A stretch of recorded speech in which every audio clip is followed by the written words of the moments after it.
It usually starts with a tiny habit drivers don't even think about. A quiet, harmless-looking number sitting on your dashboard, the RPM. Most diesel owners stare at it every day, but almost no one realizes that the way they keep that needle hovering could be slowly tearing their engine apart. And the scary part, the damage doesn't happen all at once. It sneaks in drop by drop until one day you're staring at a bill big enough to ruin your month. Today, we're breaking down the single most misunderstood habit in diesel driving. And if you fix it now, you'll save your turbo, boost your fuel economy, and add years to your engine's life. But to understand why this mistake is so widespread, you need to see what actually happens inside a diesel engine when the RPM drops too low, because the truth is nothing like what most drivers expect. Most diesel owners are taught one thing: keep the RPM low to save fuel. It sounds logical: quiet engine, low revs, smooth cruising. But here's the twist: that quiet operating zone is actually the danger zone, especially if you're driving at highway speeds or pushing the engine even a little bit under load. Drivers think they're being gentle. What they're really doing is suffocating the combustion process. And here's where things take a surprising turn. Diesel fuel burns slower than gasoline. It needs time and pressure to burn completely. At low RPM, you're not giving it either. The result is incomplete combustion. Tiny unburned particles start sticking to your pistons, valves, cylinder walls, and injectors. It doesn't look dramatic at first, but this buildup creates hot spots and makes the engine run unevenly. And that leads to something much worse later in the video. Before we get to that part, we need to talk about the one place in your engine that suffers even faster than the cylinders: the turbocharger. Turbos are incredible machines, but they're not invincible. They depend on exhaust pressure to spool. High exhaust flow equals strong boost, but low RPM, that means low exhaust energy. So when you ask for power like climbing a hill or merging onto the highway, the turbo isn't ready. You mash the pedal, but the turbo lags. The engine is loaded heavily at a low RPM where it can't breathe well, so exhaust gas temperatures jump like crazy. And here's the loop most drivers don't know they're creating. Low RPM means the turbo isn't spinning. Low turbo spin means poor airflow. Poor airflow means hotter combustion. That heat pushes the turbo bearings harder and harder until one day the turbo seals give up. If you've ever seen thick smoke after a hard pull, this might sound familiar. But to really understand why all this happens, we need to rewind and look at the ideal RPM range diesel engines are actually built for. For most diesel engines, the magic number is around 1,800 RPM.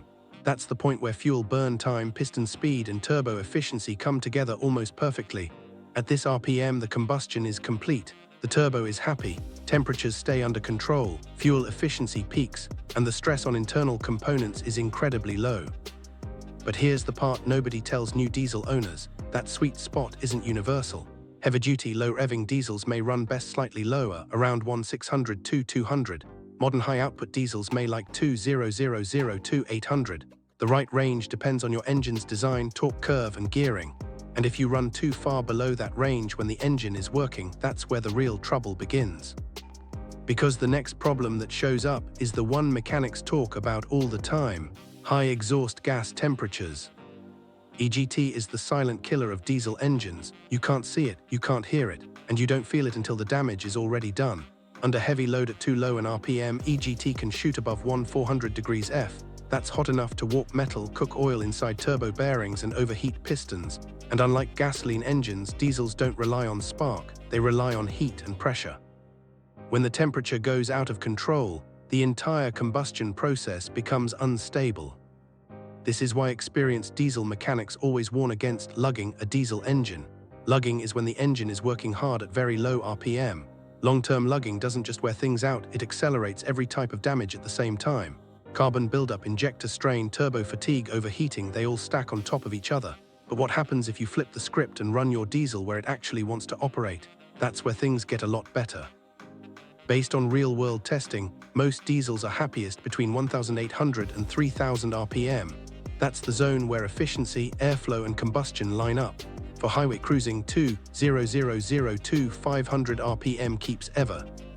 Ithing stable and clean. For city driving, staying above 1,800 prevents carbon buildup. And when towing or climbing hills, going up to 2,500 3,000 RPM isn't abuse. It's normal. That's what diesels are designed for. Think of it like this: a diesel isn't a fragile machine that wants to loaf around. It wants to work, it wants airflow, it wants temperature stability. Those things only happen in the proper RPM range. And this brings us to the most controversial part of diesel driving: the myth of higher RPM hurts fuel economy. This is where many drivers get fooled. Yes, higher RPM burns more fuel per minute, but that's not the number that matters. What matters is fuel burned per mile. And when you're in the optimal combustion range, each drop of diesel releases more energy. Incomplete combustion at low RPM wastes fuel. The unburned fuel becomes carbon, heat, and deposits. None of that moves your vehicle forward. When you keep the RPM too low, the engine is basically trying to run a marathon while breathing through a straw. It's struggling. And that struggle is what burns extra fuel, not the RPM itself. Proper RPM equals clean burn. Clean burn equals higher efficiency. And higher efficiency equals better mileage than lugging ever will. But to truly protect your engine, driving style isn't the only thing that matters. There's one last detail that diesel owners consistently ignore, and it shows up every single winter. Cold starts. Diesel engines hate cold starts. Thick oil can't reach the top end quickly, metal parts haven't expanded yet, and the turbo is dry.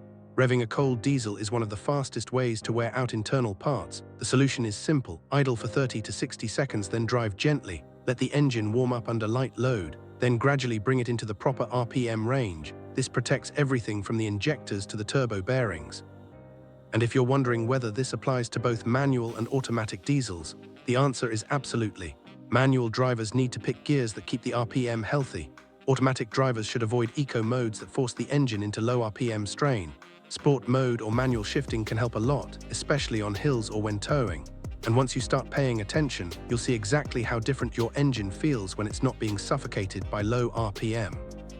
The truth is simple. Your diesel engine isn't meant to crawl through life at 200, 500 RPM. It's meant to breathe, spool, and burn fuel completely.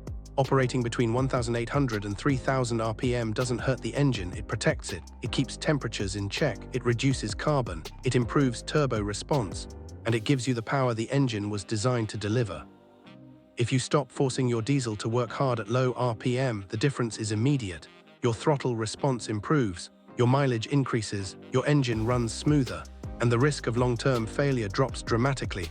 Most of the expensive problems diesel owners face can be avoided simply by watching the tachometer and giving the engine the RPM it actually needs.